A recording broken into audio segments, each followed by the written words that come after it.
Bom dia, gente.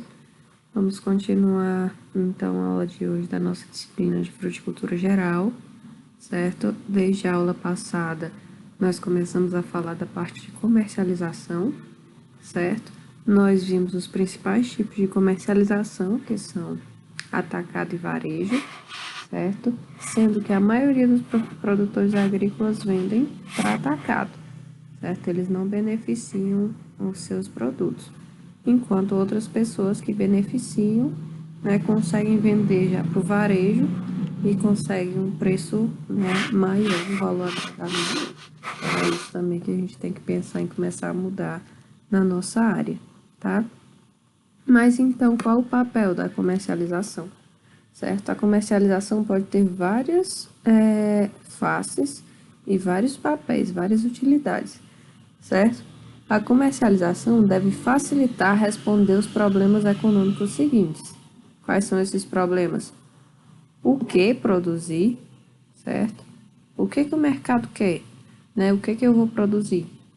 Quanto produzir, certo? Eu não posso produzir um volume maior do que o mercado compra, né? E nem um volume menor, porque a pessoa não vai me querer comprar, ela prefere de uma pessoa que entregue o volume que ela precisa, certo? Quando produzir, qual a época melhor, como, de que forma, que é basicamente o que a gente estuda no curso de fruticultura, como produzir, né? E onde distribuir os produtos, como e onde distribuir os produtos, certo? E sob que forma, tá? Como é que eu vou entregar o meu produto? Vai ser in natura, vai ser numa forma de polpa, vai ser numa embalagem diferenciada para agregar valor, etc, tá? Então, isso significa que a comercialização tem três funções principais, que é orientar a produção, certo? O produtor, ou seja, transmitir aos produtores sobre uma demanda existente, tá? Tem que ver o que o mercado quer. E aí o produtor deve produzir isso, tá? Orientar o consumo através da promoção, e promoção aqui não é necessariamente a questão de redução de preço, não. Vem de promover, certo? Visando aumentar a demanda. Por exemplo, tem muita produção de soja. E aí nós começamos, então, a utilizar, né? Recomendar que se utilize soja na alimentação humana. A gente vai promover essa ideia, fazer marketing, propaganda, etc. Ou digamos que tem muita produção de coco, então, nós vamos intensificar as propagandas, pedir auxílio ao governo, né? Subsidiar pesquisas em empresas que possam mostrar que a água de coco faz bem para ver se o consumo também aumenta. Então, aqui é orientar o consumo. Depois, produção da utilidade, certo? Nós vamos ter que dar uma utilidade para aquilo que a gente está vendendo, tá?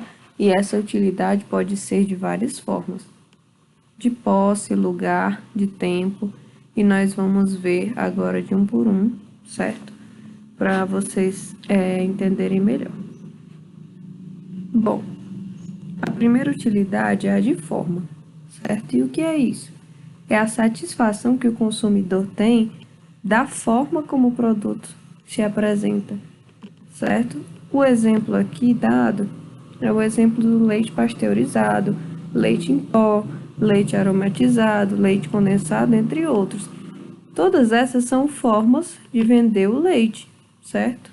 Então, o consumidor, ele prefere determinada forma e ele quer ter acesso a ela, tá?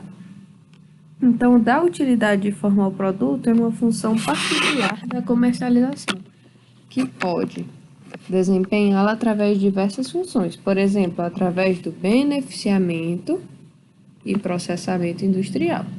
Então, nesse ponto, nós vamos agregar valor aos nossos produtos, né, beneficiando eles, processando. O exemplo do leite eu tirei do material que eu me baseio para montar as aulas de vocês, certo? De livros e tudo mais. Mas aqui eu peguei para fazer também de cabeça um exemplo para que vocês vejam como é simples. No caso, eu escolhi o caju, porque é algo que tem muito na nossa região, tá? Bom, Aqui nós podemos ver que eu posso, né, como produtor, vender um caju in natura, dessa forma aqui nessas embalagens, com certeza eu vou ter um preço menor por ele. Eu também posso organizar, selecionar os cajus mais bonitos e tudo, colocar em bandejas com papel filtro e tudo mais, papel filme, né, perdão. Vou ganhar mais dinheiro aqui, vou vender por um preço maior e vou poder vender direto para o consumidor, né? Também posso, por exemplo, se eu tiver uma empresa, tiver como processar a cajuína, né? A mãe do Rômulo mesmo, já ouvi falar que ela faz a cajuína para vender caseira. Então, ela ganha mais dinheiro com a cajuína do que se vendesse o caju, propriamente dito, ela agregou valor. E nós temos outros casos de fábricas de polpa, né, que conseguem produzir esse tipo de material e também já agregam mais valor. Bom, a próxima utilidade é a utilidade de tempo, tá? E ela é basicamente o quê? É a satisfação que o consumidor tem de poder contar com o produto na hora desejada ou procurada, tá? Da utilidade de tempo é, por exemplo, ter um produto armazenado para ser consumido sempre que desejar, certo? O armazenamento desempenha essa função. Aí, como eu disse que vou usar sempre os exemplos de caju, né? Nós temos aqui um suquinho de caixa que as pessoas podem comprar, deixar em casa por um bom tempo e consumir sempre que quiser. Ou os pacotinhos pequenos de castanha que a gente sempre vê, né? Esses pacotinhos, eles não vão estragar facilmente e você abre um deles e consome normalmente todo de uma só vez, então ele não vai estragar, né? E tem uma utilidade de tempo, tá sempre disponível. Posso colocar na mochila e levar para onde eu for, enfim. O próximo é a utilidade de lugar, certo? É a satisfação que o consumidor tem de encontrar o produto ou serviço no lugar onde ele o deseja ou procura, tá? Eu quero comer caju, e aí eu queria muito que quando eu fosse no supermercado tivesse caju. Mas como o caju é um fruto, né, que não se produz o ano todo, então nós temos esse problema de encontrar. Então essa utilidade de lugar para o caju é mais complicado. Mas o que é que nós podemos ter? O caju processado, os suquinhos de caju, a polpa de caju, o doce de caju, porque aí sim a gente faz no momento que tem produção e armazena e você tem como encontrar o resto do ano, certo? Mas o in natura é mais difícil. Outra utilidade, gente, é a utilidade de posse, tá? Essa utilidade é muito comum hoje em dia, certo? Com relação ao que a gente vê de tecnologia. Normalmente as pessoas querem ter um celular mais moderno, é como se você tivesse orgulho de ter aquela coisa, tá? Mas também pode acontecer para os alimentos ou para o setor agrícola, tá? É a satisfação que o consumidor tem de possuir um bem ou serviço, tá? Por exemplo, tá? Não é normalmente o nosso caso, mas pessoas que costumam fazer receitas mais elaboradas e tudo mais, uma coisa para eles, né, é fazer uma receita com essas castanhas que a gente encontra por aí, num saquinho feio, quebradas e tudo mais. Uma outra coisa totalmente diferente é você elaborar uma receita com uma castanha tipo A, inteira, né? Tem um valor agregado maior. Outra coisa é você adquirir uma castanha num frasco desse, certo? Uma castanha caramelizada com gergelim, certo? Especiarias, dentre outras coisas, tá? Então, isso influencia também. Essas pessoas têm a satisfação de poder consumir um produto desse, que normalmente é mais caro, e você tem a satisfação de poder ter ele.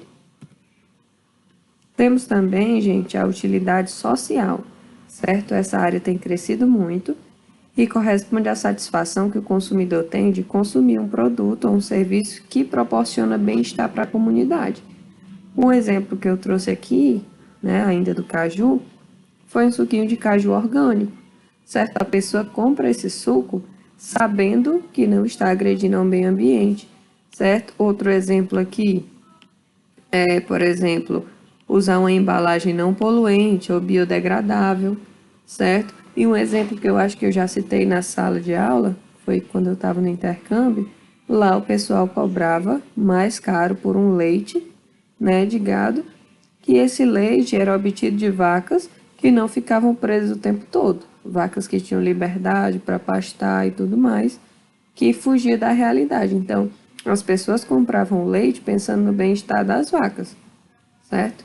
Então, tem essa linha também, a tendência dela é crescer com a conscientização, principalmente ambiental e social das pessoas. Por fim, nós temos utilidade de segurança na expectativa. Como assim? Eu tenho uma embalagem dessa, certo? De castanha, e nessa embalagem eu tenho um desenho muito bonito das castanhas, né? Todas inteirinhas e tudo mais. E o que eu espero é que quando eu abra essa embalagem, essa castanha seja de fato como essa que está aqui na imagem, e não seja uma castanha toda quebrada, feia, que não seja bem torrada, etc. Certo? Então, é a satisfação que o consumidor tem na segurança com relação a uma promessa qualquer da comercialização do produto, certo? O prazo de pagamento, juros, atendimento, etc. Tá? Eu trouxe esse exemplo aqui para vocês verem, mas, por exemplo, a validade, tá? Se um produto tem que estar com a validade correta, então, se ele diz que vai valer, vai estar bom até o próximo mês, ele tem que estar com a qualidade boa quando eu comprar, já que ele está na validade, certo? Bom, a partir da próxima aula, nós vamos ver como se obter sucesso na negociação. E aí nós temos alguns diferentes grupos de funções para estudar, certo? Na aula de hoje é isso, vocês vão ver que a atividade vai ser exatamente vocês selecionarem um produto agrícola, tá? Pode ser coco, pode ser banana, qualquer coisa relacionada ao curso de vocês, certo? E ao setor agrícola, e encontrar todas essas utilidades que nem eu fiz para o caju, certo? Explicando por quê, que nem eu fiz na aula de hoje, tá? Um beijo e até mais.